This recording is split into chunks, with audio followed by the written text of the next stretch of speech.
Hey everybody, Motorpoet 59 here to talk a little bit about the California primary election for governor. It is June 16th, 2 weeks after the primary election actually took place. And as of right now, 99% of the votes are counted, with the Democrat candidate Javier Becerra. I guess that's how his name's pronounced. I don't know.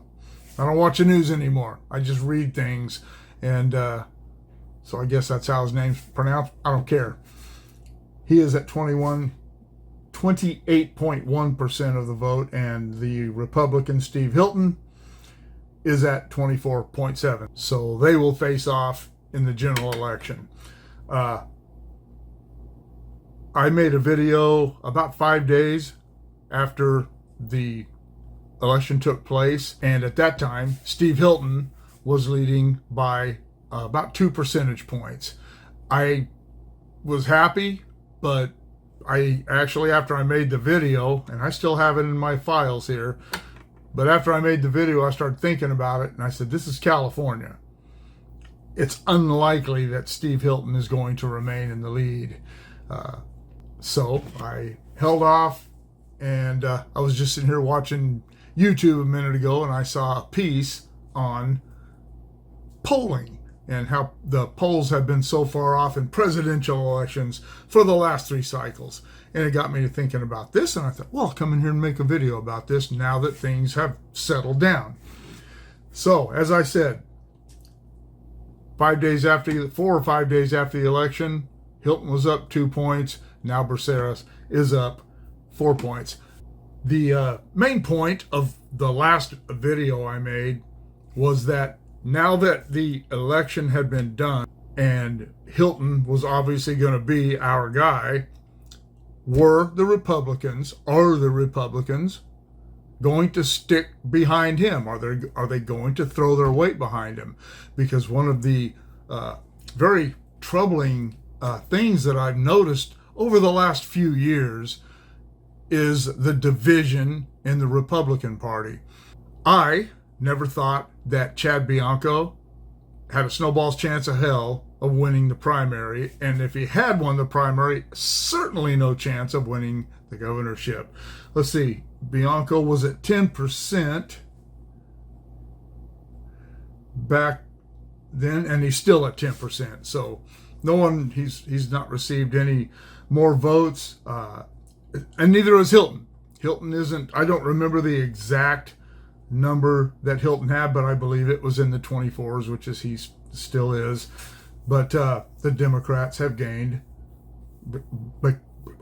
Becerra has gained 6 points in less than 2 weeks. That's, I don't know. You let me know in the comments below how you feel about that. But getting back to my concerns about it, during the run-up to the primary, the Bianco camp were slinging a lot of mud about Steve Hilton. Now, I don't watch the news anymore. I haven't for many, many, many years. Even since, it's probably been 15 years ago, I just got sick of it, because it was, even Fox, they're all full of crap. They all have their agendas, and I'm not interested in any of that. I'm only interested in my agenda. So I stopped watching that. But you can't help but catch blurbs about this and that and see footage of things. And I knew nothing about Steve Hilton. And the only thing I knew about Chad Bianco is that he was the sheriff of, I can't even remember now, Riverside County, I think, which is a pretty good sized county down in Southern California in the Inland Empire. And from the research I've done, he's been a pretty good sheriff. He's pretty hard-nosed, not very lenient where criminals are concerned, but he has bowed down to the DEI and woke stuff a couple of times. And once you have done something like that, as a Republican, as a conservative, your credibility is going to take a hit. And a lot of Republicans and conservatives, and this has been going on for a while now, tend to equate someone being a cop to being able to be a good politician, and that's just not the case. I'm sure in some cases maybe it is, but it generally isn't. For the presidents, our presidents historically, we've had a lot of war heroes, and very few of them have been good presidents.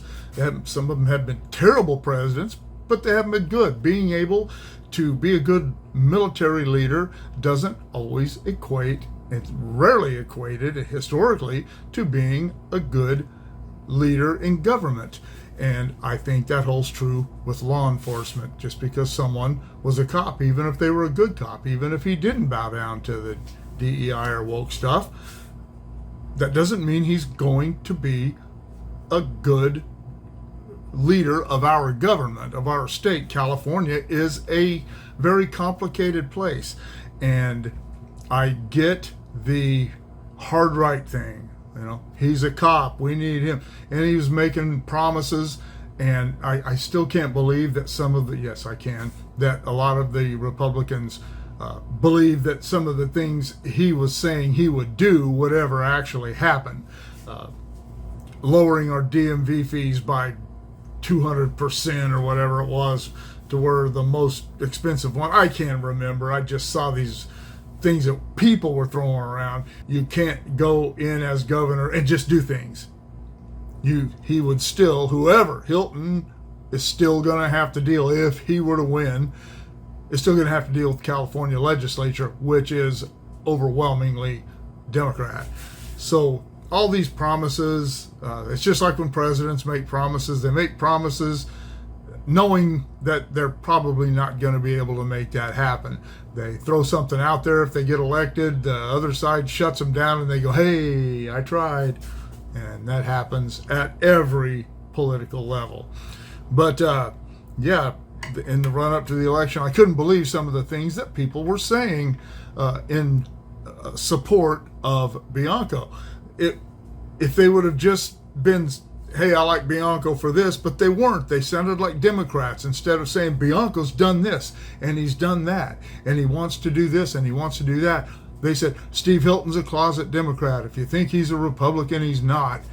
And from the things that I've seen about Hilton and the debates I've heard him engaged in, I don't know if he's a Republican all the way party-wise. He doesn't. He has said publicly that he doesn't really identify with either party, and I don't have a problem with that.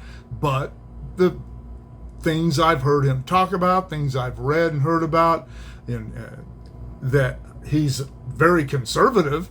He seems to have reasonable plans, and he's willing to work with the Democrats. We have to. We can't just go in there, just like I said, and think we're going to take over because we have the governorship. If we want to do that, we have to win the House in California, and I just don't see that happening in the foreseeable future. Ronald Reagan was one of the best presidents, and I think Ronald Reagan was the best president of my life. I know a lot of people think Trump is now, but I don't.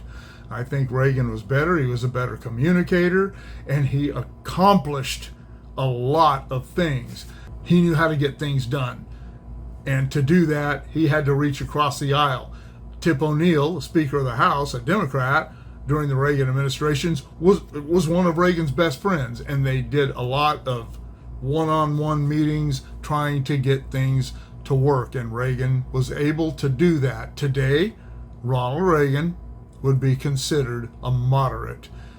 And the problem in the Republican Party in California right now is that they've become divided.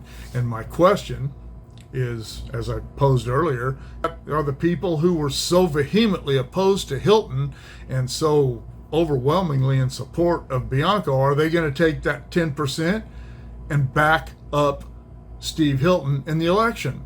I don't think so. I think that there are some that are going to stand on their principles and let the Democrats walk back into the governorship without a real fight. Now, if Chad Bianco, people said he should step down, he's splitting the vote. He didn't actually split the vote, but he did take some away from it. Kind of our California modern Ross Perot. But 10%. If Hilton would have had that 10%, we'd be at 34%. But Let's see, Tom Steyer has 22, almost 23%. One thing that the Democrats are really good at is circling the wagons when they need to. Tom Steyer's obviously not going to be a part of this, but his support base will be. So even if we get the 10%, if everybody who was opposed to Hilton falls in line and votes for Hilton, we will still lose the election because those votes will give Becerra almost 50% of the vote. We won't even be close. That doesn't surprise me. It's disheartening, but it doesn't surprise me. I think that the pendulum may be swinging back the other way again. Gavin Newsom put a lot of people off. My concern is the Republicans. We have to stop the infighting. We have to stop the mudslinging.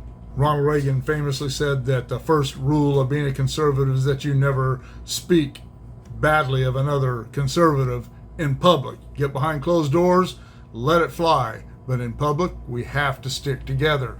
I don't know, man. It's disheartening that all this is happening now. What do you think? Let me know in the comments below.